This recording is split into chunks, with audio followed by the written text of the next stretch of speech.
मगर मैं कुछ चीज़ों की स्पष्टता करने के लिए आपकी अनुमति से इस सदन के सामने खड़ा हुआ। सबसे पहले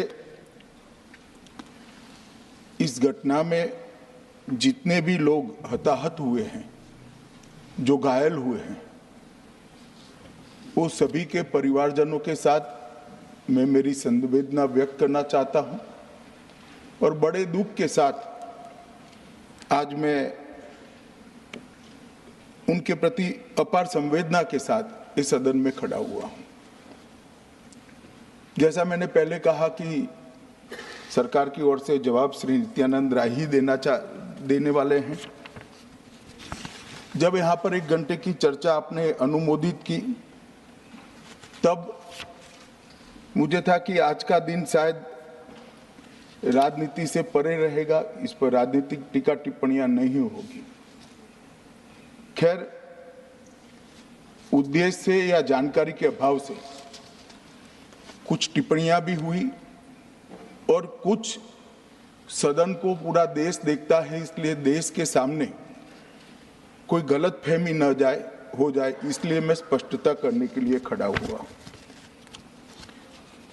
दोषारोपण हुआ या जानकारी के अभाव में मुझे मालूम नहीं है, मगर मुझे स्पष्टता करनी है माननीय महोदय, आपके माध्यम से सदन से और सदन के माध्यम से पूरे देश को।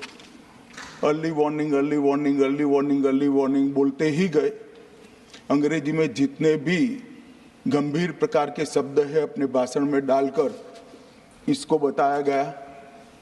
मैं सदन के सामने स्पष्टता करना चाहता हूं, 23 जुलाई को केरल सरकार को अर्ली वार्निंग भारत सरकार की ओर से दी गई थी।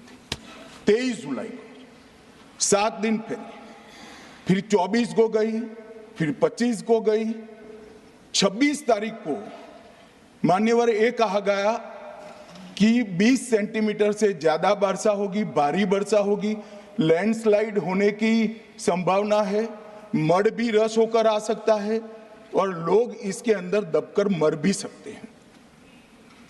मैं कुछ कहना नहीं चाहता था मान्यवर, मगर भारत सरकार की अर्ली वार्निंग सिस्टम पर सवाल किए गए, इसलिए मैं कहता हूं प्लीज लिसन अस, मत चिल्लाइए, प्लीज रीड इट। जो वार्निंग भेजा है उसको पढ़िए जरा। और इस देश में कई राज्य सरकारें ऐसी हैं जिन्होंने इस प्रकार की वार्निंग का उपयोग कर जीरो कैजुअलिटी डिजास्टर मैनेजमेंट किया है। मैं ओडिशा राज्य सरकार के लिए भी, उस वक्त हमारी नहीं थी, नवीन बाबू की थी, हमने 7 दिन पहले साइक्लोन का अलर्ट भेजा, सिर्फ एक व्यक्ति मारा गया, वो भी गलती से मारा गया। गुजरात सरकार को हमने साइक्लोन का अलर्ट 3 दिन पहले भेजा, एक पशु भी नहीं मरा साहब। मगर मैं बड़ी विनम्रता के साथ कहना चाहता हूं कि आप जो घिसे पिटे शब्द यहां लेकर आए हैं और डिमांड ही करते जा रहे हैं, अर्ली वार्निंग सिस्टम है। भारत सरकार ने 14 के बाद अर्ली वार्निंग सिस्टम के लिए 2000 करोड़ रुपया खर्च किया है और इसको साझा किया जाता है मान्यवर।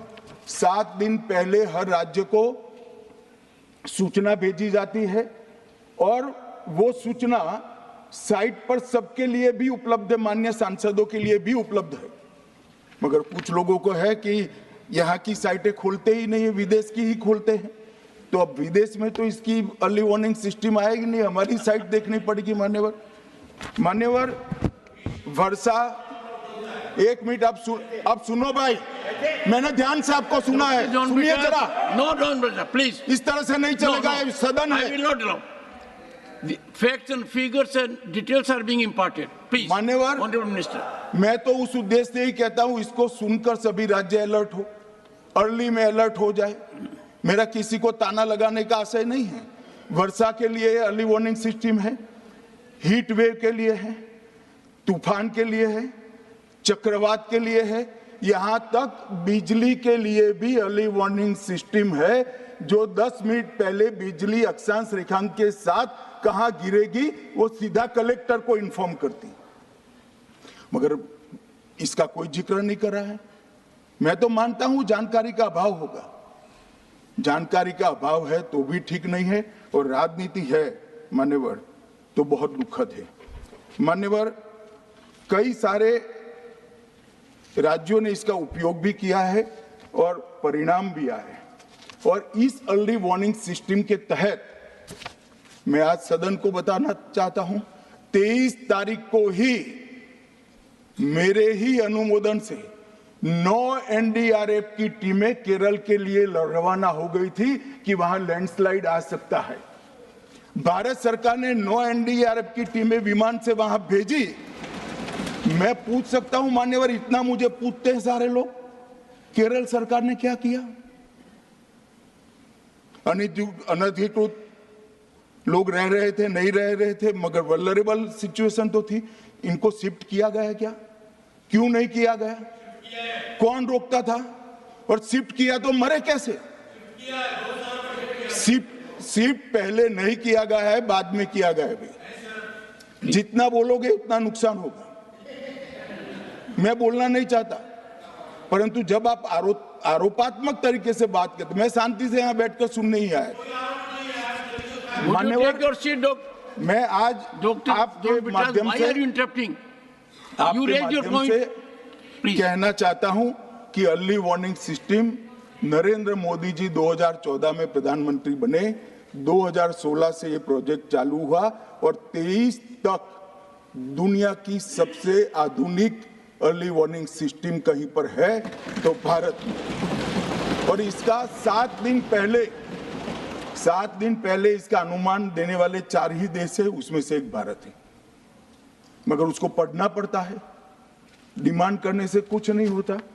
मान्यवर, जो उन्होंने कहा कि भाई डिजास्टर के पैसे रिलीज करने का राज्य के साथ पास अधिकार नहीं है, वो गलत है। मान्यवर, मैं इसकी भी स्पष्टता करना चाहता हूं क्योंकि सदन का रिकॉर्ड साफ रहना चाहिए। एसडीआरएफ में 10% राशि कोई भी राज्य अपने हिसाब से अपनी गाइडलाइन से इश्यू कर सकता है और 100% राशि भारत सरकार की जो गाइडलाइन इश्यू हुई है, गाइडलाइन इश्यू के किसी भी परमिशन की भारत सरकार की जरूरत नहीं है, गाइडलाइन को सिर्फ फॉलो करना है। मगर जो ये डिजास्टर के पैसे हैं और कोई हेड के अंदर तो खर्च नहीं हो सकते, हमें इतना तो चेक एंड बैलेंस रखना पड़ेगा। तो फिर भी 10% खर्च तो डिजास्टर के नाम से कुछ भी आप करें कोई नहीं पूछता है।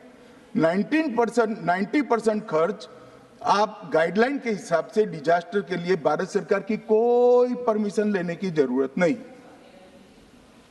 और बंगाल का भी कहा मान्यवर, डिटेल स्टेटमेंट नित्यानंद जी पढ़ेगी, मतलब मैं स्ट्रक्चर्ड स्टेटमेंट नहीं दे रहा हूं, सिर्फ स्पष्टताएं कर रहा हूं।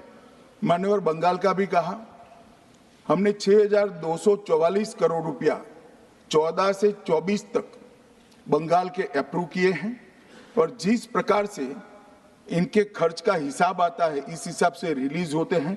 उसमें से 4,619 4619 करोड़ रुपया हमने रीएम्बर्स कर दिया है, मगर वहां थोड़ा प्रॉब्लम है हिसाब भेजने में। अब वो तो मैं अच्छे से नहीं कर सकता साहब, बंगाल ने ही करना पड़ेगा। अकाउंट देना पड़ता है तो सरकार है, कोई पॉलिटिकल पार्टी नहीं है ना। सरकार के कुछ रूल्स होते हैं, रेगुलेशन होते हैं, अकाउंटिंग सिस्टम होती है, एजी का ऑडिट होता है। हम किसी को नहीं मानेंगे तो थोड़ी तकलीफ आएगी, मगर धीरे धीरे आदत पड़ रही है, इंप्रूवमेंट आया है। इसीलिए 6244 में से 4619 करोड़ रुपया इनका रिलीज हो चुका है। और मैं फिर से कहना चाहता हूं मान्यवर, अर्ली वार्निंग सिस्टम दी गई थी, इसीलिए 23 तारीख को हमने एनडीआरएफ की 9 बटालियन वहां पर 9 बटालियन वहां पर हमने भेज दी थी और 3 कल रवाना करी है। एनडीआरएफ की बटालियन उतरने से भी अलर्ट अगर हो जाते तो काफी कुछ बच जाता, मगर मैं